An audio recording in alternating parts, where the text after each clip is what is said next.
आपने कहा कि तालियां बजती रहनी चाहिए, तो जब ओम प्रकाश जी मंच पे हो तो वो तो बजती रहेंगी। असल में क्या है कि नेताओं का जनाधार कितना है, नेता कितने बड़े कद के हैं, इससे कहीं ज्यादा होता है कि नेता दिल से बात रखता है कि नहीं रखता है। इससे बड़ी बात यह होती है कि बात ठोक के रखी जा रही है कि नहीं रखी जा रही है। और ओम प्रकाश राजभर कम से कम किसी पैमाने पर आप उनको कम और ज्यादा आंकते रहिए, लेकिन इस पैमाने पर आप कभी उनको कम नहीं आंक सकते कि वो दिल से नहीं बोलते हैं या बात अपनी ठोक के नहीं रखते हैं। तो ठोक के रखने के लिए जाने जाते हैं। बहुत बहुत स्वागत है ओम प्रकाश राजभर जी आपका इसी उत्तर प्रदेश उत्तराखंड के मंच पर। और प्रश्नों की शुरुआत शुरू नहीं, पहले आप कुछ कह लीजिए फिर शुरू करते हैं। देखिए, आपने ओम प्रकाश के विषय में कुछ बात बताई जी। मैं तो 24 करोड़ आबादी उत्तर प्रदेश में कोई ऐसा घर नहीं है जिसके घर में ओम प्रकाश राजभर विद्यमान न हो। जैसे किस रूप में? फैशन है स्मार्टफोन का और ओम प्रकाश राजभर उस स्मार्टफोन में घुस गया है। आप लोगों के चैनल पे जो साथी घर में टेलीविजन लगाए हैं, आपके टेलीविजन में घुस जाते हैं। अखबार जो प्रिंट मीडिया है, चाय की दुकानों पर लोग जब अखबार खोलते हैं तो लोग ओम प्रकाश को पहले खोजते हैं कि आज देखो नेता क्या बोला है। तो कहीं न कहीं आप लोगों के सहयोग से जो लड़ाई हम लड़ते हैं, हम मुद्दों की राजनीति करीब 42 साल से कर रहे हैं।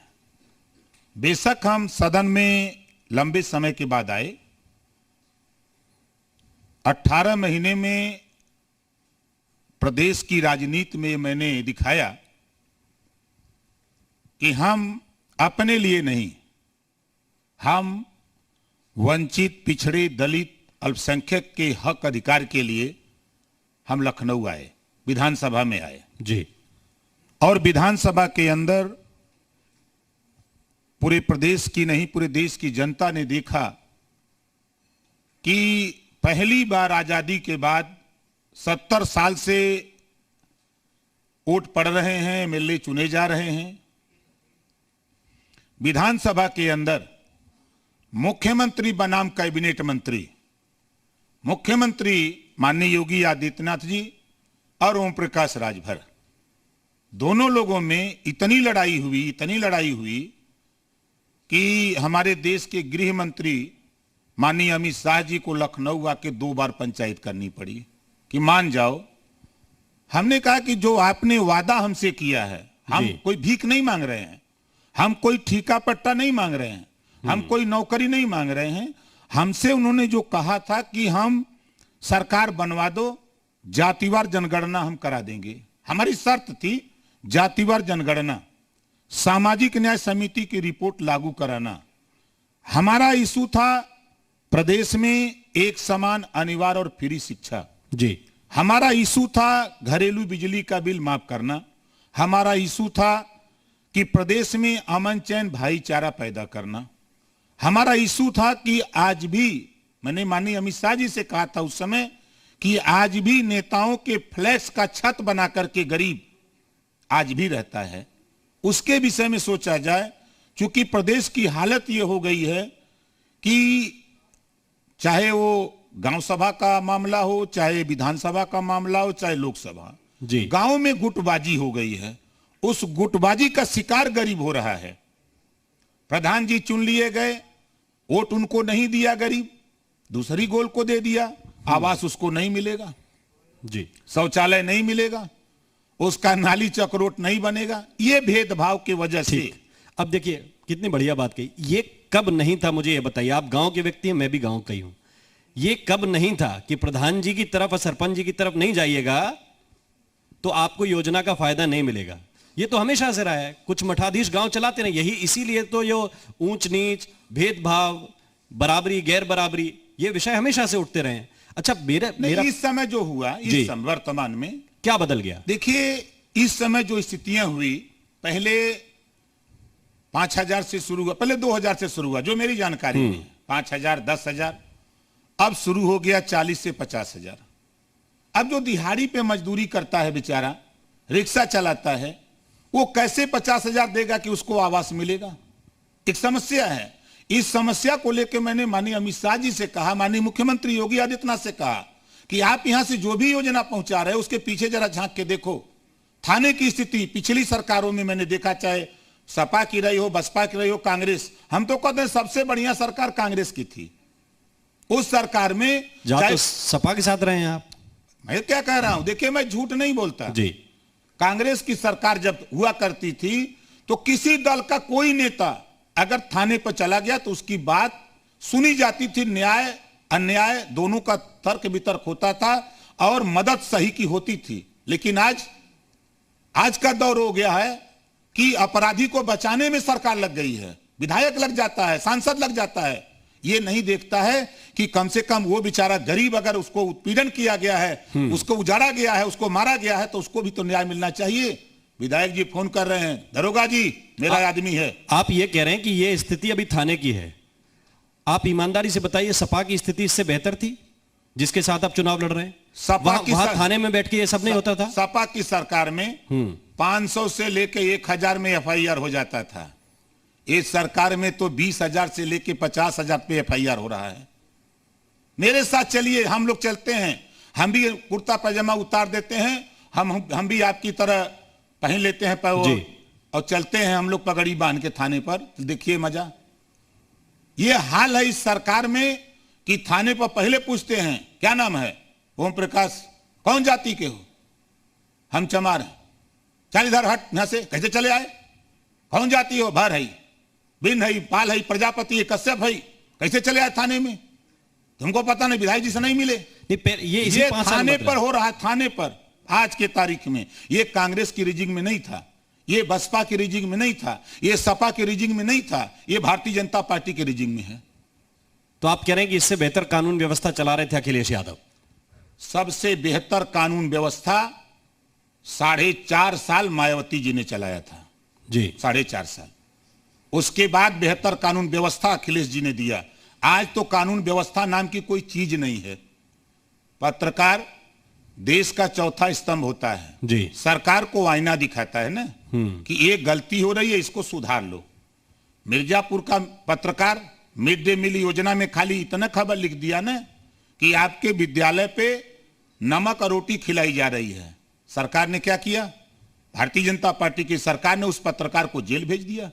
आप उसको संज्ञान में लेते, उसको ठीक करते, आप पत्रकार को ही सही कर दिए। आप उठा के देखिए कानून व्यवस्था, 12 बजे रात पेट्रोल डाल के लाश जलाई जा रही है हाथरस में जी। अगर वहां पत्रकार जा रहा था उसके खिलाफ कार्रवाई, नेता जा रहा था उसके खिलाफ कार्रवाई। बलिया में पाल की हत्या होती है 2 बजे दिन में, पुलिस अपराधी को पकड़ लेती है, जीप में बैठा लेती है। 500 मीटर जाते जाते लखनऊ से फोन जाता है कि खबरदार छोड़ दो, पुलिस ने जीप से उतार दिया उस अपराधी को। यही कानून है। यह सच्चो बुलंदशहर में यही भारतीय जनता पार्टी RSS विश्व हिंदू परिषद के लोगों ने दंगा में मार दिया है सच्चो को। बड़े चर्चा की, नहीं हम लोगों का आदमी नहीं है।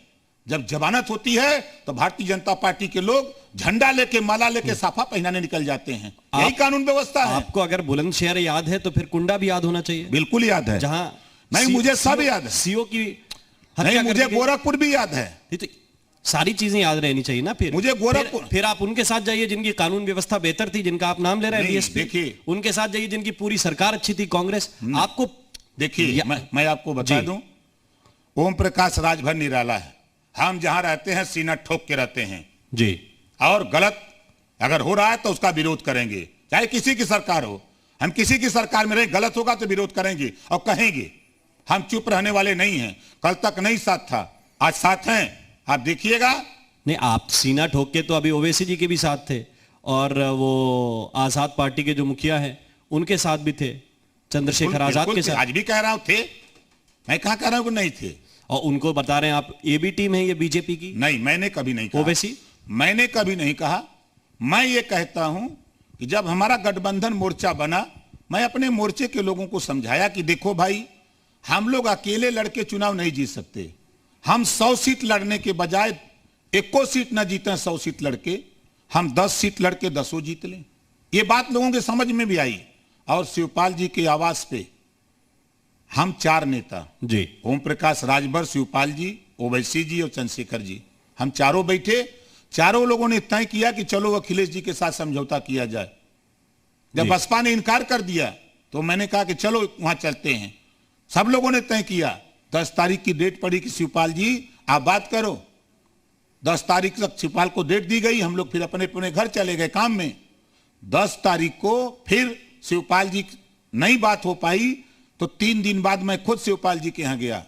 हमके नेताजी क्या हुआ? कहा बात तो नहीं हुई, आप बात करो।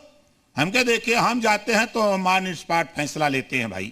हम जाएंगे तो एकदम सट जाएंगे, फेविकोल हैं।